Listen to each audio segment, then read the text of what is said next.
Asia Siowo! Witajcie! Dziś pokażę Wam, jak zrobić świecznik z orzechów.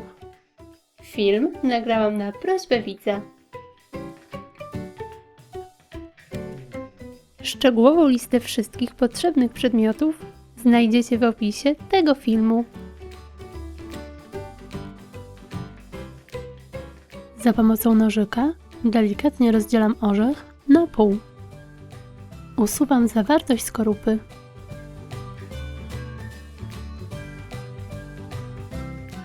Wokół podgrzewacza mocuję połówki orzecha.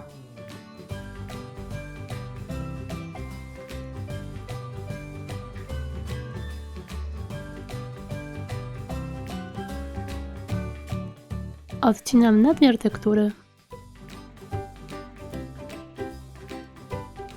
Pokrywam całość złotą farbą.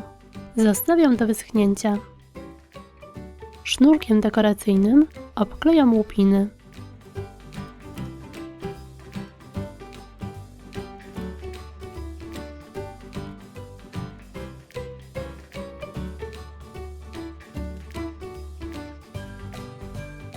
Na środku układam podgrzewacz. I gotowe! Taki świecznik będzie fajną alternatywą dla świeczników dostępnych w sklepach. Skorupki możecie oczywiście pomalować na inny kolor i udekorować według własnego pomysłu. Po więcej inspiracji zapraszam na mój kanał. Pozdrawiam! Pa, pa!